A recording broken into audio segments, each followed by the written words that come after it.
Okay, we are finding the zeros or the solutions. So solutions, here's like the main word that we'll say this unit. It's not a highlighter. Maybe I should use highlighter. Solutions to a quadratic are the points at which the function intersects the x-axis. We have a couple names for this that are all the same. Again, the solutions are also referred to as zeros, roots, or x-intercepts. It's all the same. So if I'm asking for solutions, I'm asking for the x-intercepts. If I ask for the roots, I'm asking for the x-intercepts. If I ask for zeros, I'm asking for the x-intercepts. So you can leave Desmos open, but that's all I want you to have open on your laptop, so please don't finish your English paper or anything right now. Okay. If it has two solutions, then it would be crossing the x-axis twice. So the one that you see on Desmos that you just did has two solutions. But here's another example. So you notice it's hitting the x-axis twice. Because it hits twice, it has two solutions, or two zeros, or two x-intercepts, all the same. Okay? It would have one solution if it hits how many times? Once. So I'm going to, and to be specific, it's hitting where? What point is that it's crossing at? What's that called? Nope. Hits once at the vertex. There it is. Yeah. So the vertex would be what would hit the x-axis, and that would cause it to just have one solution.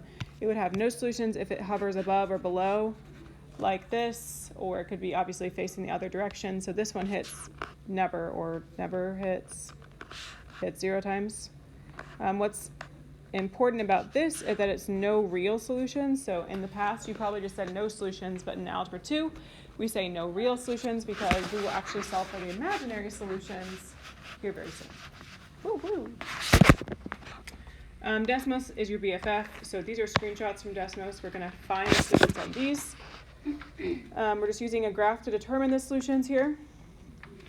So it says that our whole goal here, this unit, is to find where y is equal to 0 or f of x is equal to 0. So based on the graph, f of x is equal to 0 on the x-axis. So you care about this axis. And we're just trying to see where it crosses that. So it's at this point and this point. So I would like to know the x values. This should feel a little familiar because you just took a test that had a question kind of like this. So where does f of x equal 0? Where x is what? -4 and 3. Yep. Okay, so see if you can figure out number 1 here. So where is it hitting the x-axis? Those would be your zeros or your solutions. You write it down with me? Okay, never mind. Try number 1. And you can do 2 if you want. Sorry, your grids are not super clear. Mine are a little bit better than yours. Looks like -3, 2. So notice I put a comma in between them. You could say x equals -3, x equals 2, and list them separately. Or like that with a comma in between is okay. What about on number 2? Where does it hit? -1. So it has one solution. And the last one, number 3, does it hit the x-axis? Here's the x-axis. It never crosses it. And so this is one of the ones that would be no real solutions, okay? So don't just say no solutions. Please say no real solutions, since now that you're in Algebra 2, you're going to start to do imaginary solutions here soon. Super fun. Okay, so find Desmos, type this in, and then you could hover over or click on the x-intercept. Hopefully you've learned that from this last unit. And it should tell you what the x-intercept is.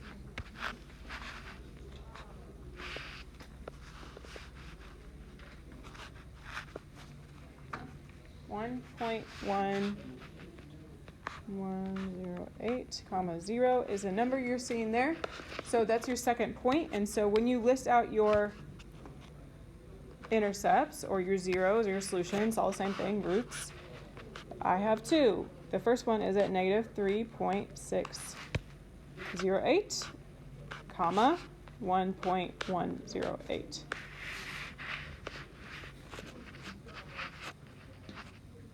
All right. So 4 and 5, exact same dang thing. You just type it in, hover over the points or click on the points. It'll tell you what the solutions or zeros are, and then you write them down.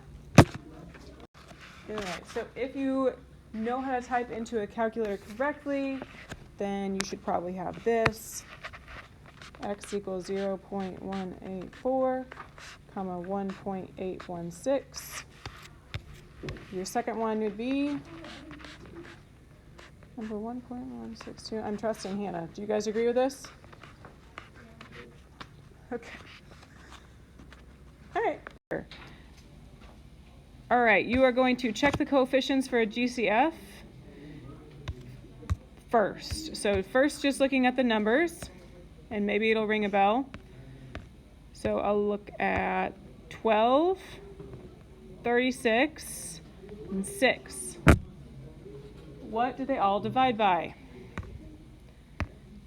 6, yeah. And we want to take out a positive 6 because the first term is positive, okay? So you don't need Desmos right now, so you just need to be with me because this part does not require Desmos. All right, so 6, and now you look at the A's. All right, here's the rule for when we're looking at variables. You take the one with the smallest exponent.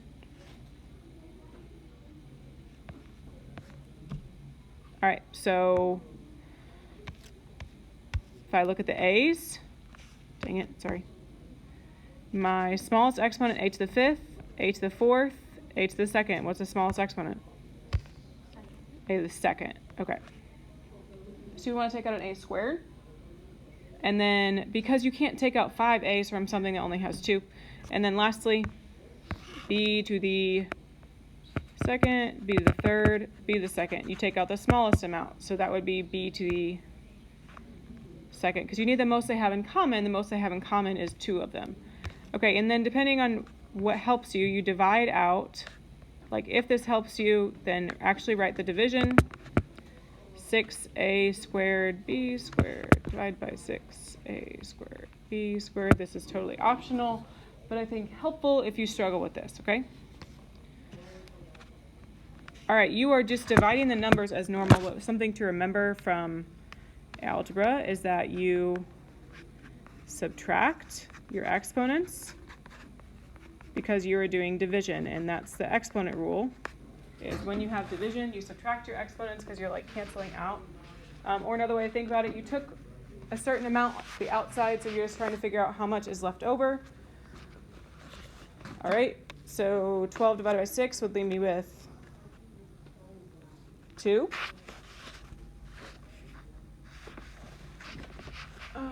Let's see, you have a squared on the top, so you subtract a squared.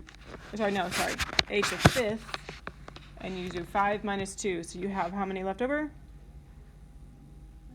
3. And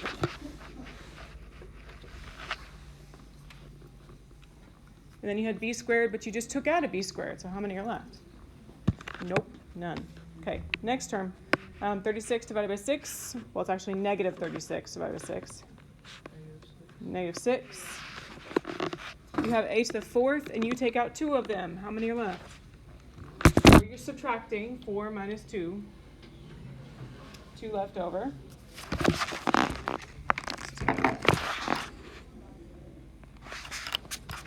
And then the b's, you have b to the 3rd. And you take out 2 of them. So you have b to the 1st left over. 3 minus 2. You subtract your exponents. You can put b to the 1st, but really it's just b, right? You have 1b left over. And then lastly, you do negative 6 divided by 6, you get negative 1. You took out an a squared and you took out a b squared, so those are gone. Another way to think about it, 2 minus 2 is 0, 2 minus 2 is 0. The a's and the b's are all on the outside now. Okay, so you look at number 6. We'll look at the numbers first. 12 and 18. What is the largest number that they can divide by? Both divide by. Yeah, 6, I think. Can you take out a k? No, because 18 does not have a k, and so you're going to divide by just 6. And if it helps you to write the division, then please do. So you divide by 6, and you would be left with 2k. You didn't take out any. Negative 18 divided by 6 is negative 3.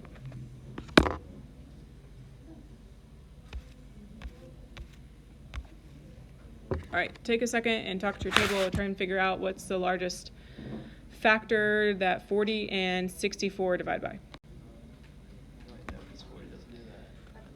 All right, do we have a final decision? 8. Okay, 8. Now let's look at the x's. You have x to the 8th and x to the 4th. So you take out the lowest amount, because that's the most they have in common. That would be x to the 4th. Take out the lowest exponent. Both of these terms have y's, so you can take out 1. So now we're going to divide this out. Divide by 8, x to the 4th, y. Uh-oh. All right, and let's see. 40 divided by 8, that'll leave me with 5. You have x to the 8th minus x to the 4th, so you've got 4 left. And you had a y, but you divided it out, so you gone. Okay. Plus 64 divided by 8. 8. And again, you took out both of these. You took out x to the 4th, and you took out a y, so that is gone. Okay? I like to see if you can try 8 and 9.